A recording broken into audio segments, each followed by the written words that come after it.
La gestion des émotions, ça a toujours été un sujet très sensible, mais encore plus en ce moment avec tout ce qu'on est en train de vivre comme changement dans le monde. Il y a une perte considérable d'énergie qui est due à notre manque, pour ne pas dire notre totale absence de stratégie au niveau de cette gestion d'émotions-là. Puis, on va se dire tout de suite en partant les vraies affaires, là, je vais tout de suite casser le party là, en partant. Là. Une chose qui nous prend énormément d'énergie, c'est de l'anxiété. Et là, je suis de dire que, il faut que tu sois diagnostiqué, que tu as un problème sévère d'anxiété pour comprendre ce que je vais expliquer dans la vidéo. Pas du tout, OK? Ce que je m'apprête à te dire, c'est des choses que ça m'a pris des années à comprendre parce que de l'information sur la gestion d'émotions, ça ne court pas les rues. Donc, ça m'a pris des années à comprendre m'a pris beaucoup de temps à mettre en application, à voir des résultats, à répéter pour éventuellement le maîtriser, puis aujourd'hui l'enseigner. Donc, ce que je vais te dire à partir de maintenant jusqu'à la dernière minute, c'est des choses qui, normalement, on gardait pour nos clients uniquement, mais ça revient tellement. En fait, les gens, peut-être que tu écoutes présentement, puis c'est quelque chose que tu as déjà partagé à notre équipe, mais on en entend tellement parler que j'ai cru bon de faire une vidéo pour vous le livrer, tout simplement pour que ça vous amène le plus de valeur possible. Donc, on va se dire, on vit dans un monde d'une culture de performance, pour ici, là, surtout en Amérique du Nord, puis même en Europe. Culture de performance, il ne faut pas être fragile, il ne faut pas abandonner, go, go, go, il faut être fort, never give up. Puis, faut être conscient d'une chose, là, avoir une stratégie d'une gestion des émotions négatives, ça peut être très, très, très bon parce que souvent, ce qu'on va voir, je l'ai vu tellement de fois, c'est que les gens vont commencer à s'intéresser à la croissance personnelle quand il arrive un échec, quand il arrive quelque chose de dur. C'est comme j'ai connu l'univers de la croissance personnelle à 35 ans quand je me suis fait divorcer ou à 40 ans quand je me suis fait congédier. Puis là, c'est là qu'ils embarquent là-dedans. Et ils n'ont pas nécessairement de stratégie au niveau des émotions négatives. Et pire que ça, OK, là, je vais briser un mythe. La croissance personnelle ne vient pas les aider, mais leur nuit. Parce que dans la croissance personnelle, il y a une espèce de pensée positive, de faut voir les choses différemment et voir les choses positivement. Mais on va se dire les affaires, de voir les choses positivement, ça ne règle pas des problèmes. Ça peut aider à mieux voir, à avoir de la clarté, mais ça ne règle pas le problème. Vous avez souvent entendu dire, si vous me connaissez depuis un petit bout de temps, ça va être curieux de voir comment ça va se retourner à mon avantage. Tu sais, la fameuse phrase que je répète quand il m'arrive quelque chose, ça va être curieux de voir comment ça va se retourner à mon avantage. Fine. Le but de cette phrase-là, ce n'est pas de se mettre la tête dans le sable. Le but de cette phrase-là, c'est de mieux réagir pour voir plus clair et régler le problème qu'on vit. Donc, il faut être conscient de nos émotions négatives. Mais qu'est-ce que ça veut dire, ça, être conscient de nos émotions négatives? Premier point, c'est de te demander, OK, au courant de la journée, plusieurs fois, tu peux avoir une alarme dans ton téléphone pour te le rappeler ou sinon d'y aller de mémoire, mais comment je me sens? C'est pas important ce que je dis là. Ça, c'est quelque chose que je fais. C'est pas je vous dis ça, ben moi, j'ai pas besoin. C'est quelque chose que je fais parce que je vais vous partager quelque chose de personnel. Moi, dernièrement, dépendamment de quand est-ce que tu écoutes la vidéo, là, mais au moment où je l'enregistre, je ne suis pas dans la meilleure passe de ma vie. Je ne souffre pas, mais je ne suis pas dans la meilleure passe. Je me sens moins bien dernièrement. Je n'ai parlé dans certains épisodes du podcast que j'ai un problème à la gorge, du pourquoi j'ai un breuvage ici pour m'hydrater en même temps de parler. J'ai monté le son du micro, je parle un peu moins fort, mais je suis tout là. Mais je tombe plus souvent malade depuis certains mois. Puis pourtant, je continue à manger santé, à m'entraîner, à bouger, à aller dehors, à prendre des vitamines et tout ça. Euh, mais je tombe plus souvent malade. Euh, j'ai attrapé la COVID, ce qui ne m'a pas aidé pour ma gorge.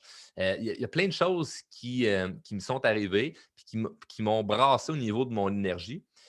Mais puisque j'ai une stratégie, c'est sûr que ça m'aide beaucoup à en ressortir. Parce que si je regarde ma situation actuelle avec ma gorge, être plus souvent malade, moins d'énergie, au moment où je n'avais aucune stratégie pour régler ça, je n'aurais pas passé au travers, puis en ce moment, je ne serais pas en train de faire une vidéo. Tu comprends? Je serais écrasé sur le divan à me dire, oh mon Dieu, je peux de finir ma journée. Donc, avoir des stratégies, c'est super bon. Puis, il ne faut pas attendre que nos émotions soient si intenses que ça pour mettre le doigt dessus. Un des problèmes que j'ai vu souvent, c'est que les gens attendent parce que si tu leur demandes hey, comment ça va? Oh, ça va bien. Moi, si tu me croises dans la rue, tu me dis comment ça va, Charles? C'est sûr, je te réponds que ça va bien. Ça va pas mal, mais ma vie n'est pas parfaite. Donc, je me dois de, souvent dans la journée, me poser la question comment je me sens. Y a-t-il quelque chose qui me stresse? Y a-t-il quelque chose qui me crée de l'angoisse? Y a-t-il quelque chose qui est anxiogène? Y a-t-il quelque chose qui vient me prendre l'énergie dans ma journée?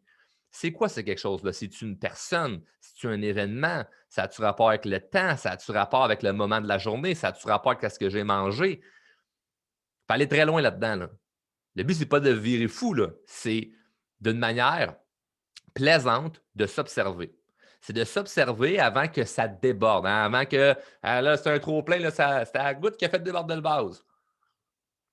On ne veut pas attendre qu'il y ait une goutte qui déborde le vase. On veut regarder, OK? On va dire que ça, c'est transparent. On veut regarder comme, OK, c'est rendu où, là? Ça peut être juste ici, là. Puis c'est comme, je vais mettre une énergie là, à empêcher que ça continue de se remplir. Le problème, c'est que les gens réagissent quand il reste l'espace d'une seule goutte. Et ça, ce n'est pas une bonne stratégie. Donc, ce n'est pas d'attendre. Le point qu'il faut faire pour, dans la vraie vie, comment gérer ça, c'est de créer un plan d'action pour augmenter son niveau d'énergie. Et là, je ne vais pas vous donner des astuces de faire plus d'affaires parce qu'on est déjà dans un monde de suraction, puis bouge, puis fais ci, puis abandonne pas, puis sois fort. Il y a une stratégie que je ne parle pas souvent, OK? Ben, je l'ai dit, ce que je vais vous dire là, c'est des choses qu'on gardait en formation avec nos clients. Mais une stratégie que moi, je mets en pratique et qui m'aide énormément, ce n'est pas ce que je rajoute dans mon assiette, mais plutôt ce que j'enlève. C'est correct d'en faire moins. C'est correct d'en faire moins. Qu'est-ce qui est le plus important pour ton objectif? Et c'est tout. Dernièrement, avec le fait d'avoir un problème à la gorge, moins bien me sentir énergétiquement, tomber plus souvent malade, je faisais beaucoup moins de choses que j'étais capable d'en faire dans une journée. Par contre, je ne me suis jamais senti au ralenti parce que je me suis concentré sur ce qui était le plus important. Et ce qui me prenait de l'énergie, je le réglais. Parce que dans notre tête, là, on a des filières, là, un peu comme j'ai ça là, dans mon bureau. Là. On a des. Sûrement qu'il y en a qui ont ça chez eux, là, ou au bureau. Tu sais, des petites filiales là, comme ça, là, des filières. Il y en a plein, là. Bon, pour la vraie vie, j'ai la maison, ma conjointe, ses impôts, mes impôts, l'impôt d'entreprise, notre enfant. Il y en a toutes sortes. Là. Je ne vais pas tout énumérer ce que j'ai ma vie, mais vous comprenez le point. Mais dans la tête, on en a plein. Puis moi, je sais exactement, j'en ai combien. Là? J'en ai 17 en ce moment. J'ai 17 filières dans ma tête en ce moment qui me prennent de l'énergie ou plutôt qui sont des choses non réglées. Parce que tu peux avoir un dossier du bureau de genre, ah oui, tel client, puis là, si tu penses à ça, c'est comme c'est pas encore réglé. Ah oui, puis c'est vrai, il y a le souper de famille, que c'est pas encore tout réglé, c'est pas encore organisé. Ah oui, puis c'est vrai, il faut qu'on magasine un nouveau char, la location finie, c'est pas encore réglé. Ah oui, puis là, on veut acheter un chalet. Ah oui, puis là, il faut mettre cotiser dans nos REER. Ah oui, puis là, il faut que je recommence à aller au gym. On a plein de dossiers comme ça, parce que si tu te mets à l'écrire, tu vas voir qu'il y en a en tabarouette. Mais si je te pose la question là, qu'est-ce qui te prend l'énergie? Une couple d'affaires. Tu as l'impression qu'il y en a deux, trois. Moi, je te dis présentement, j'en ai 17. Donc, quand tu te poses la question comment je me sens, tu es capable de mettre le doigt dessus sur qu'est-ce qui te prend de l'énergie. Tu peux le mettre par écrit. Tu peux l'écrire dans ton téléphone ou peu importe, là, mais tu dois le mettre à quelque part pour observer. Et là, je parle de dire c'est quoi le plan de match après. Tu risques de le ressentir, qu'est-ce que tu dois faire. Tu risques de le savoir. OK? Tu risques d'avoir des réponses, puis après ça, à toi de t'écouter ou de te mettre la tête dans le sable. Mais intuitivement, il y a des choses qui vont se passer. Tu vas faire ah, ouais, ça, je pense que je pourrais faire ça, puis ça pourrait être à mon avantage. Donc, mais si on ne fait pas ça, puis on attend que ça déborde, on reste dans cette boucle-là qui ne nous aide pas. Donc, le plan d'action est très clair. C'est de te demander souvent dans la journée comment je me sens. OK? De s'observer puis d'avoir un plaisir à s'observer, puis de créer un plan d'action pour augmenter son énergie, c'est-à-dire comment je peux en faire moins. Puis en faire moins, ce n'est pas de procrastiner, mais c'est de consciemment se dire OK, ça, ce n'est pas si important que ça présentement. Là, ce qui est important, c'est telle affaire, puis ça, je dois me concentrer là-dessus. C'est le pourquoi je te dis qu'en ce moment, je me sens relativement bien parce que je me concentre sur qu'est-ce qui est vraiment important pour moi. Et là, si on ne sait pas qu'est-ce qui est vraiment important, ben, c'est un devoir à faire. C'est le devoir de c'est quoi que je veux vraiment accomplir. S'il y avait juste une chose que je pouvais accomplir cette année, ça serait quoi? Puis moi, pendant des années, la chose sur laquelle j'avais à travailler, c'était ma confiance et ma communication. Puis, je fais une parenthèse, le monde change en ce moment, là, puis ça crée beaucoup d'anxiété. Peut-être qu'à chaque jour, tu ne l'as pas dans la tête de dire comme ouais, tout ce qui se passe dans les nouvelles ou sur les médias sociaux, ce que j'entends parler, puis les changements de ci, puis les lois, puis ça. Peut-être que tu le ressens, là, l'anxiété ou le stress par rapport à ça, ou peut-être que tu ne le ressens pas vraiment, mais de temps en temps, ça vient dans ta tête. Parce que peut-être que tu fais de l'évitement, tu essaies de ne pas trop y penser, puis non, non, je vais penser positivement, je vais lire un livre, puis non, non, je ne vais pas y penser, je ne vais pas y penser, puis là, on fuit. Ça va finir par nous rattraper. Hein? Ce que tu fuis te suit. Ce que tu fais face s'efface. Donc, on ne veut pas être dans une stratégie d'évitement. Puis, on a le droit de se sentir brimé, on a le droit de se sentir fâché, on a le droit de se sentir anxieux. Le problème, c'est de laisser ça comme ça ou de l'éviter ou de le repousser puis de pas avoir de stratégie par rapport à ça. Puis, tu sais, présentement, on peut être frustré, par exemple, du fait qu'on a perdu certaines libertés, du fait qu'on se sent brimé dans certaines affaires. Bien, je ne veux pas casser le party encore une fois, là, mais la journée où on va retrouver nos libertés, un peu comme dans une relation toxique, il va y avoir une certaine lune de miel, mais nos problèmes vont rester là quand même. Là. Ça va revenir à ça. Là. Je te donne un exemple concret. La journée où tout le monde peut sortir sur des terrasses, ici au Québec, ben, c'est sûr qu'on est tous super excités. Ah, c'est le fun. Ah, cool, on peut se voir. Ah, cool, pas de masque. Ah, cool, plus de liberté. Mais tes problèmes sont quand même restés. Là. Les choses que tu n'as pas pensées pendant que tu étais excité là, sont encore là. Ça, c'est pas parti. Puis un des problèmes que je vois présentement, avec tout ce qui se passe depuis 2, 3 ans, c'est les interactions sociales. Les interactions sociales ne sont plus pareilles. On communique sur Zoom, le masque, lave-toi les mains, on ne se serre pas la main, on se donne le coude. Il y a quelque chose de weird là-dedans. Donc, même si tu ne mettais pas de masque, tu ne te lavais pas les mains, puis tu t'en foutais de tout ça, tu es quand même pris dans une société qui embarque dans le moule. Puis je ne dis pas que c'est bon ou c'est mauvais, je ne dis pas mon opinion là-dessus. Ce que je dis, c'est que les interactions sociales ne sont plus pareilles et les gens en souffrent. J'avais fait un live pendant la quarantaine qu'il y a eu ici au Québec. Puis je disais, quand la quarantaine va être finie, là, puis vous allez vous revoir dans la vraie vie, là, il va y avoir ça va être frappant. Là. Il y a quelque chose qui va se passer où oui, tu vas être excité de revoir le monde, mais les interactions sont plus pareilles. Il y a quelque chose de spécial qui se passe en ce moment. Et dans tout grand changement culturel ou historique, ou dans tout le grand bouleversement, il y a des gagnants puis il y a des perdants. Pensez un petit peu à la bourse. Il y a des gagnants et des perdants.